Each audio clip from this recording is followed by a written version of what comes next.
जबलपुर से आए हमारे डॉक्टर साहब डॉक्टर हाजी अफ्ताब आलम सर का वेलकम करना चाहूंगा, गर्मजोशी के साथ स्वागत करते हैं और सर को सुनते हैं कि ये न्यूयॉर्क का प्रोजेक्ट उनको कहाँ से मिला, कैसे मिला। चूंकि सर पेशे से डॉक्टरी भी करते हैं और डॉक्टरी करने के साथ साथ न्यूयॉर्क में उन्होंने क्या देखा और अपने कितने सारे पेशेंट तक इन्होंने इस प्रोडक्ट को पहुंचाया और आगे इनका क्या मिशन है। Sir please welcome. Thank you Chetan sir. Myself doctor Aftab Alam from Jabalpur Madhya Pradesh और मैं पिछले 25 साल से आयुर्वेद पर प्रैक्टिस करता हूं और मैं इंडियन तिब्बी कांग्रेस का मेंबर भी हूं। क्या बात सर, क्लिपिंग। इसमें हमारे बीच में करीब 65,000 डॉक्टर्स की टीम है। वाह। और एक अनजान कॉल आया था 5 दिसंबर को और उस समय मैं क्लिनिक में था, लेकिन अनजान कॉल मैं उठाता नहीं, सोचा कि पूरे पेशेंट देख ही के उठाऊंगा। लेकिन फिर 5 मिनट के बाद फिर से कॉल आ गया, तो हमने कहा चलिए इस कॉल को उठाया जाए, शायद ऊपर वाले को कुछ अच्छा मतलब करना था। तो उन्होंने बोला कि मैं Sanjeev Chauhan from New Delhi, are you doctor Aftab Alam? Yes speaking. Yes sir के लिए भी एक जोरदार क्लिपिंग हमारे संजीव सर के लिए।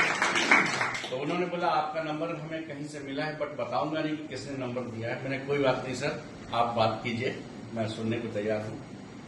उन्होंने आपस में हम लोग एक दूसरे डिस्कशन करने के दौरान अचानक से उन्होंने कुछ ऐसी बात की जिसमें मैं बहुत भावुक हो गया, काफी सेंटिमेंटल सीन हो गया वो।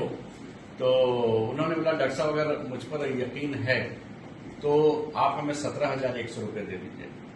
तो विद इन 10 मिनट्स की डिस्कशन में हमने तुरंत उनको फोन पे से 17,100 डाला। क्या बात है। जबकि मेरे लिए अननोन पर्सन था वो। इतना ज्यादा मतलब अटैचमेंट हुआ मेरे से कि दूसरे दिन टिकट कराकर दिल्ली से वो पूरे प्रोडक्ट के साथ मेरे घर आए जबलपुर। क्या और मैंने बोला सर शर्त ये है कि आप कोई होटल नहीं लेंगे, मेरा घर बिल्कुल 5 स्टार की तरह है, क्या बिल्कुल गेस्ट रूम आपके लिए, आपका स्वागत कर रहा है। सर 2-3 दिन थे और मेरे गाड़ी में उन्होंने पेट्रोल डाला, मेरे को डालने भी नहीं दिए पेट्रोल। हाँ, वैगनार में पूरे डॉक्टर्स की मीटिंग वगैरह हुई, सब जगह गए। बस कहना ये था कि देखिए कहते हैं ना कि जब इंसान नीडी होता है, जरूरतमंद होता है, तो उसको ज्यादा कुछ बताने की जरूरत नहीं होती। हमारे पास हमारी नीड क्या थी हम बता दें आपको। आज मैं खुल के बोलना चाहता हूँ। यस। मेरा बच्चा 21 साल का है, लेकिन बोलता नहीं है। ऐसा नहीं कि नहीं बोलता है, बहरा गूंगा नहीं है। मम्मी पापा बेबी काका ये सब बोलता है। उसके सारे टेस्ट मैंने बॉम्बे में कराए, एवरीथिंग इज नॉर्मल। नानावटी ने बोला आपका बच्चा बिल्कुल नॉर्मल है, लेकिन पता नहीं कहां पर क्या है, क्योंकि बॉम्बे में जिस डॉक्टर से मैंने बेटे को दिखाया उसका जो कंसल्टिंग फी है, you can't believe me, consulting fee अभी तक आपने सुना नहीं होगा, 10,000 रुपए कंसल्टिंग फी डॉक्टर का। और उनका नाम है डॉक्टर मिर्जा अनवर बेग बांद्रा। उनका दवा मेरे बेटे को काम नहीं आया, क्योंकि मेरे बच्चे को जो था कुछ अंदरूनी प्रॉब्लम हो गई थी। जो बच्चा अच्छा बुरा नहीं जानता है, उसका सीमेन रिलीज हो रहा हो, सोचिए कितनी बड़ी बात होगी। मैं आज खुल के बोल रहा हूं। तो मैं और मेरी वाइफ बहुत परेशान थे। वो बच्चा तो ऐसा लगता है कुछ दिन में तो डेथ ही हो जाएगा, बचेगा ही नहीं। दिन भर में 5 बार 6 बार सीमेन का रिलीज होना कोई छोटी मोटी बात नहीं है। लेकिन बीइंग अ डॉक्टर मैं भी हैंड्स अप था, मैं क्या करता। नीड हमारी थी कि कुछ बच्चे को कुछ दिया जाए। चौहान साहब ने जो बात बोले तो मैंने कहा बिल्कुल लाइए, और जिस दिन लाए हैं सबसे पहला पुड़िया उसके मुंह में मैंने डाला। हालांकि वो जबान के नीचे भी नहीं जानता कि पाउडर को जबान के नीचे रखना है, वो भी नहीं जानता। सीधा मुंह खोले हमने दे दिया, हमने कहा जाने दो जैसे भी। 1 महीने में बच्चे का जो 5 टाइम्स होता था वो 2 टाइम्स आ गया। 2 महीने में बच्चा बिल्कुल राइट हो गया। आप यकीन नहीं करेंगे,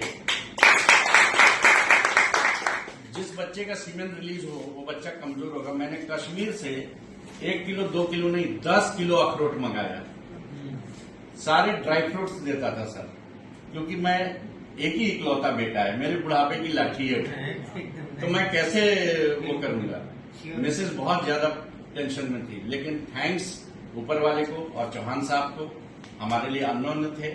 और चैतन्य सर भी हमारे लिए अननोन है, वो भी फर्स्ट मुलाकात आज पहली बार हो रही है। यस। तो एक तो ये हमारा बहुत बड़ा रिजल्ट था। किसी ने हमको बोला था कि आपका जो कंपनी का प्रोडक्ट है वो 16 कैरेट का है और मेरा 24 कैरेट का है। तो मैंने बोला मेरे कंपनी का प्रोडक्ट 48 कैरेट का है। क्या बात है, ग्रेट सर। तो इसने मेरे बच्चे को जिंदगी दी है। दूसरा ये था कि 2012 में मैं इसी रायपुर में मुझे शुगर डिटेक्ट हुआ था। मैं 2005 में रायपुर आया और 2015 में वापस चला गया जबलपुर। 2012 में शुगर डिटेक्ट हुआ और मुझे अंदाजा नहीं था। शुगर एक तो साइलेंट चीज है, पता ही नहीं चलता, क्रोनिक है ना। और ऐसा नहीं कि जिस दिन आपने टेस्ट कराया उसी दिन डिटेक्ट हुआ। ये तो सालों से चला आता है, धीरे धीरे हम उसको एब्जॉर्ब नहीं कर पाते हैं, है ना। तो हमारे दोनों पैर के जो पंजे थे उसके सेंसेशन खत्म हो गया था। मतलब देखिए, बीइंग अ डॉक्टर मैं आज सच बोल रहा हूँ, क्योंकि हिंदुस्तान के 85% डॉक्टर खुद बीमार है। वो बोलते नहीं है, बताते नहीं कि डॉक्टर मैं बीमार हूँ, लेकिन मैं बता रहा हूँ कि मैं शुगर पेशेंट था और मैं जो है 2012 से लेके सफर कर रहा था। और अभी जब प्योर सेल लेने लगा तो मेरे जो पंजों में, पैर के पंजों में जो सेंसेशन खत्म हो गया था, वापस से सेंसेशन फिर से वापस आ गया। क्या बात है सर, ग्रेट, सुपर। और आज की डेट में मैं बताऊं, मैं और चौहान साहब एक एक पाव जलेबी खाए हैं। चौहान साहब और मैं अभी जो टूर में था 20 दिन, हर दिन हम लोगों ने जलेबी खाई। कौन बोलेगा सर आप शुगर के पेशेंट रहे? हर दिन जलेबी खाया हूँ सर। क्या और मुझे मेरे शरीर से देखने से लगता है कि मैं शुगर पेशेंट ना, बिल्कुल भी नहीं। और थैंक्स प्योर सेल, और जिन्होंने इसको रिसर्च किया, जिन्होंने इसकी खोज की, डॉक्टर फ्रेड जूली, मतलब लॉट ऑफ थैंक्स कि उन्होंने इतना अच्छा चीज बनाया है।